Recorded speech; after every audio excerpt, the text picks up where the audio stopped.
Hello. So this is a video about using ChatGPT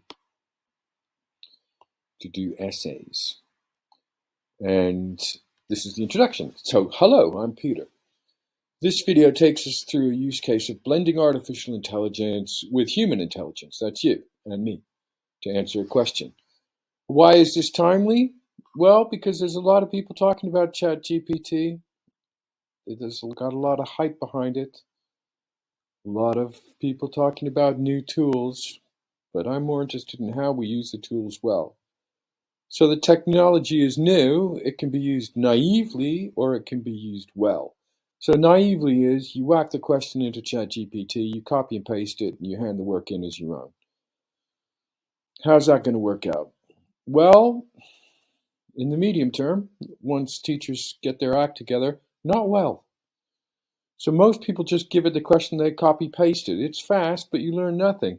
This video demonstrates an alternative. So what is valuable? Value is a function of time. If you spend no time on it, what you get out of it will be of little value.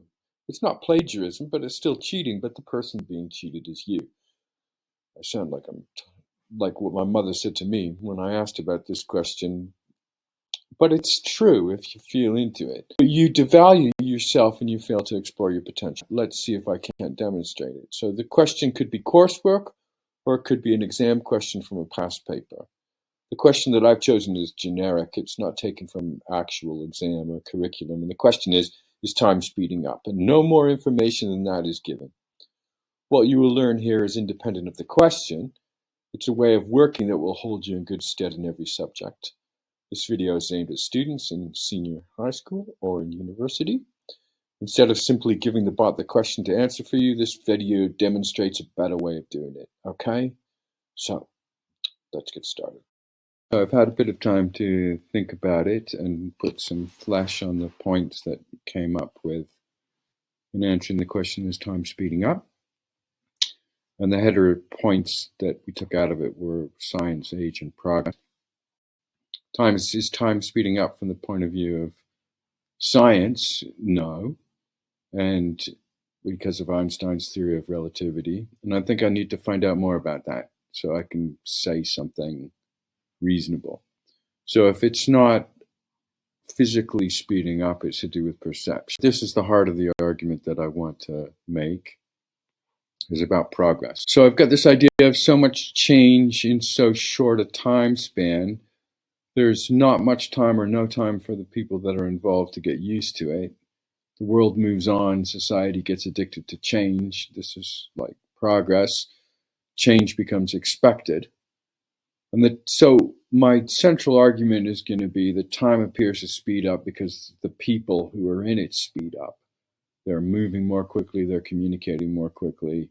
As I need to understand a bit more about Einstein's theory of relativity, such as it has to do with time, so that a 10-year-old can understand it. I'm going to put that into ChatGPT in a minute. Einstein's theory of relativity tells us that how fast you're moving can change how time feels for you.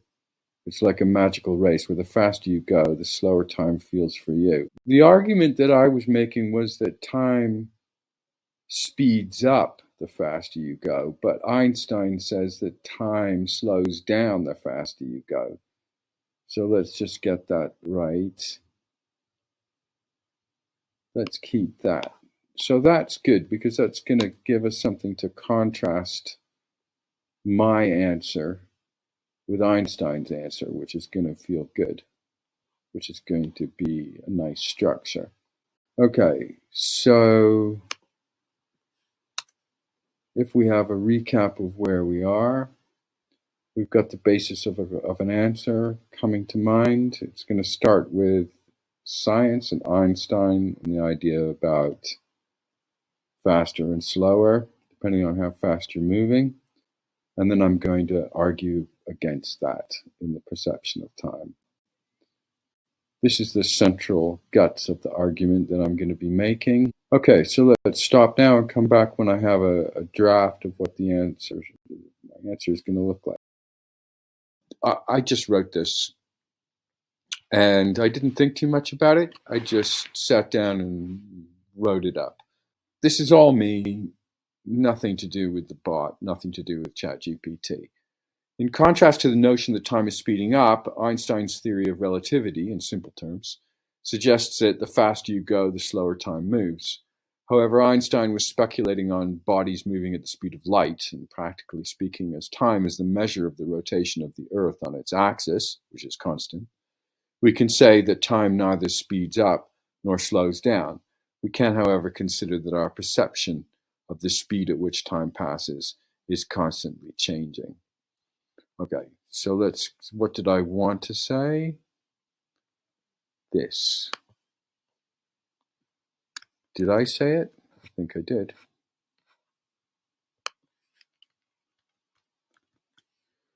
So, second paragraph, there are many folk sayings passed down to us from our ancestors, such as time flies when you're having fun, which can be interpreted as time goes quickly when there are a lot of things going on that one finds interesting, compelling, or distracting. If this is true, then the opposite must also be true. Time moves slowly when there is nothing going on. Therefore, the more action, the more change, the more quickly time is perceived as moving. Okay, what did I want to say? That. Time flies when you're having fun. Fun as enjoyable activity, more activity, time moves faster. Okay. Third paragraph. Prior to the Industrial Revolution, people lived on the land in agrarian communities where the day was measured in the hours of daylight. With the development of factories, workers had to arrive to work at the same time, and so people's relationship with the notion of time changed. Technology introduced a massive amount of change into people's lives after the Industrial Revolution in the 19th and 20th centuries. Trains replaced horses, which were then supplanted by cars. The telegraph replaced the letter, which was replaced by the telephone. Gaslight replaced candles, which was itself replaced by electricity. Electric light. All these developments had an effect on how time was taken up. People traveled much further distances more quickly. Communication became instantaneous. The waking day was extended when we were no longer at the mercy of the sun for light. Over a short period of time, much more could be done in the same amount of time. And let's just check. What did I want to say? Something about the pre-industrial revolution was slow, and the industrial revolution made things fast. Tasks take less time, so more tasks can be done. So I feel pretty confident that I covered those points off, and it sounds relatively fluent. So now I'm going to bring the argument home. So beyond the definition of time as the measure of the Earth's rotation, it can also be understood as the dimension in which events occur sequentially, one after another. It is a key component of our perception of reality, and therefore our perception of time. It stands to reason that when we pack more into the finite time we have, we perceive the passing of time to have speeded up. So in conclusion, it can be argued that time is entirely a man-made concept. No other creature on Earth has any use for time. Time exists as a dimension in which humans make sense of their lives. Time's passing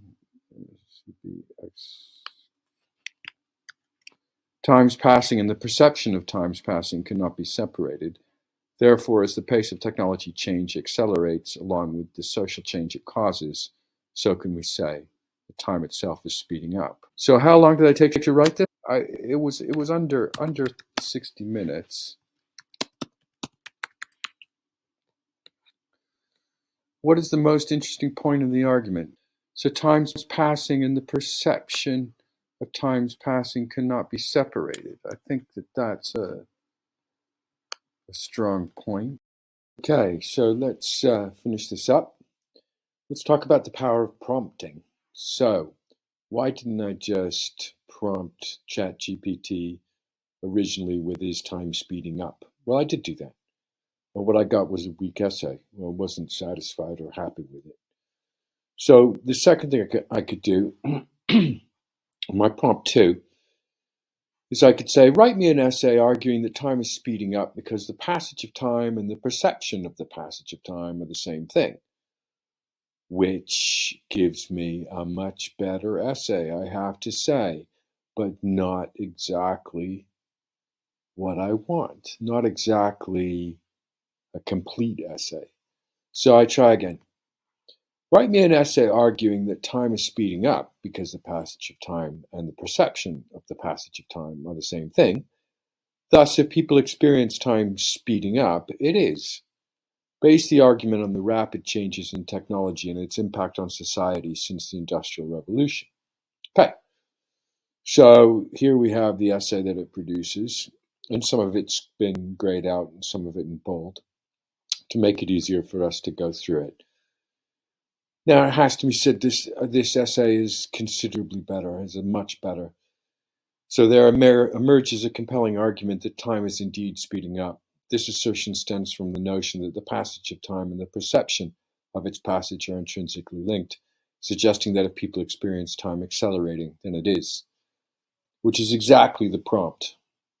So it's just regurgitating the prompt, but that's fine. That's what I want.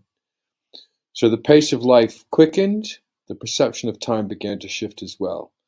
Suddenly, information could be transmitted instantaneously across vast distances, collapsing both physical and temporal barriers. With each new innovation, the pace of life quickened, and the world seemed to shrink in both space and time. All good stuff.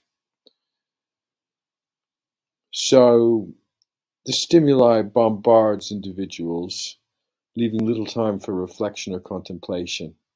If people experience time speeding up, it is not a figment of their imagination, not merely. It's not a figment of their imagination, it's the truth. So what are the conclusions? So if given a good prompt, I get a good essay. But how did I write a good prompt? Well, I got a good prompt by thinking clearly about the argument that I wanted to make. And how did I get my thoughts in order? By writing my own essay. I understood the argument I wanted to make. Therefore, I had to write an essay to get a good prompt. Now, is my essay better than the bot essay? Is the bot essay better than mine? I can't really say. An examiner would have to do that, a human examiner. But when we ask the question, what is being examined? What is being examined is critical thinking. It's not the final submission. It's not the written piece that comes at the very end. It's the thinking that went into it and how it's expressed in the words that come out in the essay. So here are the implications. If the prompt isn't good, I'm going to get a generic essay. A generic essay is going to give me a low grade, whether it's coursework or exam revision. Remember that the bot sounds good, but that means that the bar will be raised. So if everybody is using ChatGPT, everything's going to sound good. That doesn't mean it is good, because it's less about sounding good and it's more about the content. Content should contain a logical argument that proceeds from point to point up to the conclusion. So ChatGPT is here, it's going to be used. Is it going to be used well, or is it going to be used naively? You either want to do the least work possible, or you want to exercise your brain. It's a fundamental philosophy. The education, it depends on how you look at it. Is education there to be suffered for you just to get through it, to get the grades and to basically game the system?